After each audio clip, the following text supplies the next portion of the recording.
Sources for Confucius's life and thought. Biographical treatments of Confucius, beginning with the Hereditary House of Confucius. Kongzi Shijia, a chapter of Sima Qian c.145-c.86 BCE records of the grand historian Shiji, were initially based on information from compilations of independently circulating dialogues and prose accounts. Tying particular elements of his philosophy to the life experiences of Confucius is a risky and potentially circular exercise, since many of the details of his biography were first recorded in instructive anecdotes linked to the expression of didactic messages.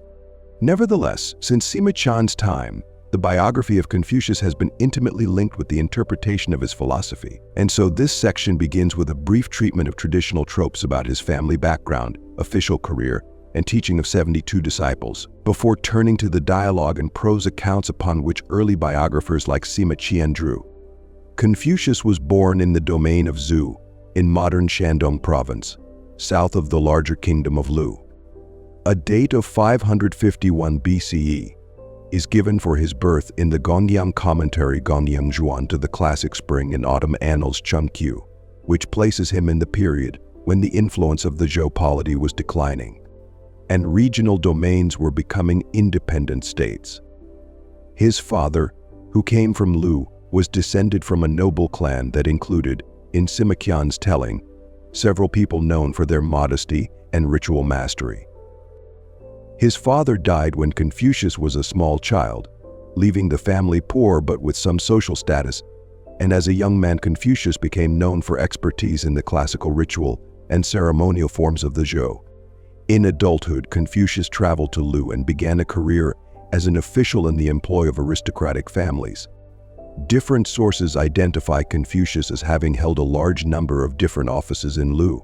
Entries in the Zhuo commentary Zhuozhuan to the Spring and Autumn Annals for 509 and 500 BCE identify him as Director of Corrections Siku, and say he was charged with assisting the ruler with the rituals surrounding a visiting dignitary from the state of Qi, respectively.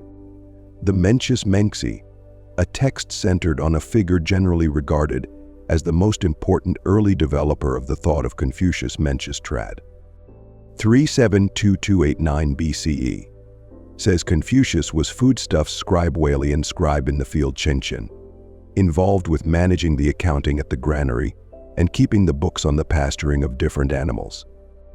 In the first biography, Sima Qian mentions these offices, but then adds a second set of more powerful positions in Lu, including Steward Zai managing an estate in the district of Zhongdu, Minister of Works Sikong, and even acting Chancellor Xiang. Following his departure from Lu, different stories place Confucius in the kingdoms of Wei, Song, Shenzhen, Chai, and Shu.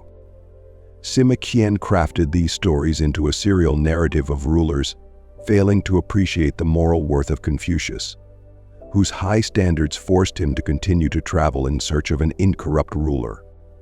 Late in life, Confucius left service and turned to teaching.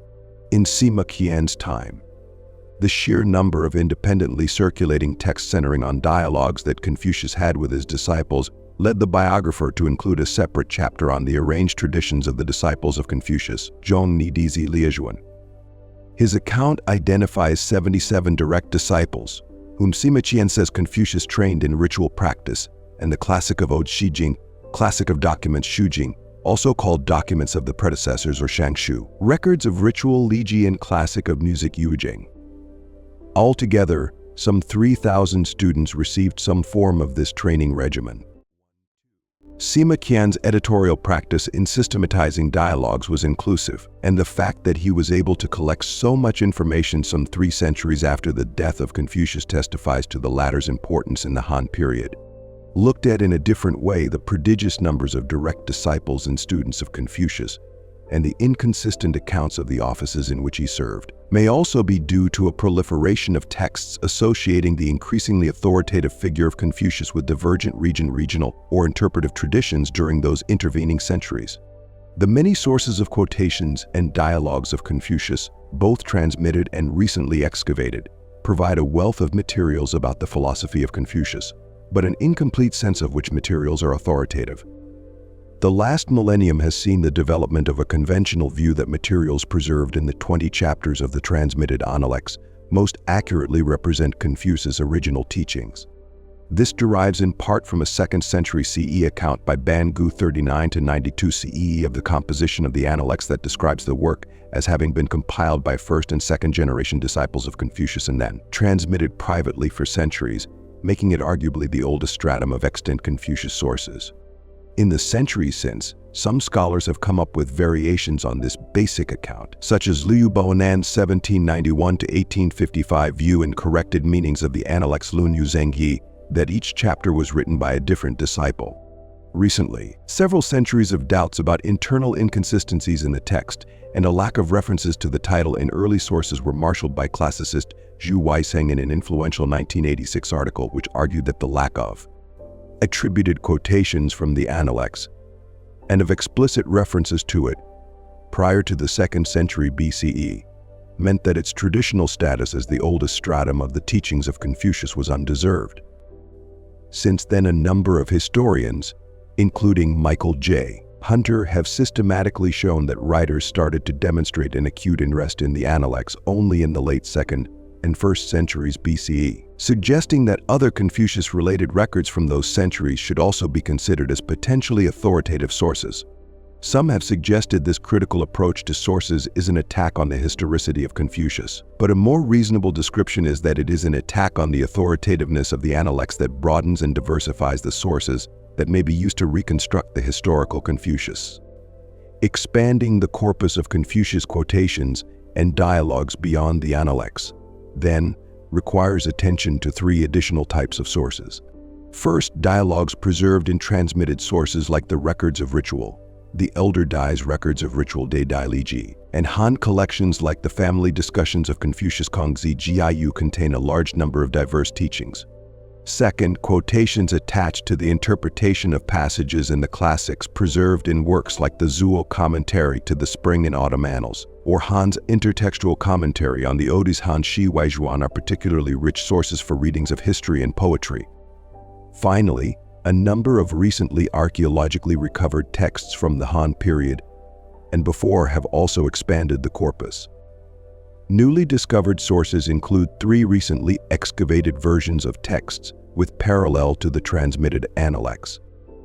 These are the 1973 excavation at the Dingzhou site in Hebei Province, dating to 55 BC, and the 1990s excavation of a partial parallel version at Gyeongbogong in Pyongyang, North Korea, dating to between 62 and 45 BCE.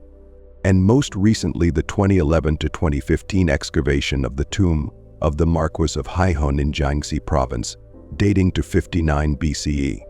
The Haihun excavation is particularly important because it is thought to contain the 2 lost chapters of what Han period sources identify as a 22-chapter version of the Analects that circulated in Tu, the titles of which appear to be Understanding the Way Zidao and Questions about Jade Wenyu. While the Haihun Analects has yet to be published, the content of the lost chapters overlaps with a handful of fragments dating to the late 1st century BCE that were found at the Jianshui Jingwan site in Jinta County in Gansu Province in 1973. All in all, these finds confirm the sudden wide circulation of the Analects in the middle of the 1st century BCE. Previously unknown Confucius dialogues and quotations have also been unearthed. The Dingzhou site also yielded texts given the titles Sayings of the Ruru Jiasha Yan and Duke I asked about the 5 kinds of righteousness Agong Wen Wei. A significantly different text also given the name Sayings of the Ru was found in 1977 in a Han tomb at Fuyang in Anhui Province. Several texts dating to 168 BCE recording statements by Confucius about the classic of changes Ying were excavated from the Mongdui site in Hunan Province in 1973. Additionally, a number of Warring States period dialogical texts centered on particular disciples, and a text with interpretative comments by Confucius on the classic of poetry, given the name Confucius discusses the Odes. Kongzi Shilan were looted from tombs in the 1990s, sold on the black market, and made their way to the Shanghai Museum. The 59 BCE tomb of the Marquis of Haihun also contains a number of previously unknown Confucius dialogues and quotations on ritual and filial piety, along with materials that overlap with sections of transmitted texts including the Analects, records of ritual, and the Elder Dai's records of ritual. Another unprovenanced manuscript, now curated by a new university, Zhongnai said Zhongni Nuyo, has around 24 sayings, 7 of which overlap with the modern Analects. Most recently, initial reports about a 2021 excavation at Wangjiazui in Hubei province of an unknown number of sayings entitled Kongzi said Kongzi Yu indicated only partially overlaps with the Analects. These new finds suggest that a larger number of sayings attributed to Kongzi once circulated together, with certain ones being selected out for inclusion in works like the records of ritual and the Analects. Some excavated texts, like the pre-Han period thicket of sayings, Yukong Apothegms excavated at the Gaudian site in Hubei province in 1993, contained fragments of the Analects in circulation without attribution to Confucius. Transmitted materials also show some of the quotations attributed to Confucius in the Analects in the mouths of other historical figures. The fluidity and diversity of Confucius-related materials in circulation prior to the fixing of the Analects text in the 2nd century BCE suggest that the Analects itself, with its keen interest in ritual, personal ethics, and politics, may well have been in part a topical selection from a larger and more diverse set of available Confucius-related materials. In other words, there were already multiple topical foci prior to any horizon, by which we can definitively deem any single focus to be authoritative. It is for this reason that the essential core of the teachings of Confucius is historically underdetermined, and the correct identification of the core teachings is still avidly debated. The following sections treat 3 key aspects of the philosophy of Confucius, each different but all interrelated, found throughout many of these diverse sets of sources. A theory of how ritual and musical performance function to promote unselfishness and train emotions, advice on how to inculcate a set of personal virtues to prepare people to behave morally in different domains of their lives, and a social and political philosophy that abstracted classical ideals of proper conduct in family and official contexts to apply to more general contexts. Thank you for watching. If you found this video insightful, don't forget to hit the like button and subscribe to our channel for more thought-provoking content.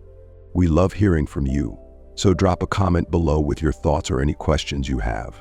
Your feedback helps us create better content for you. See you in the next video.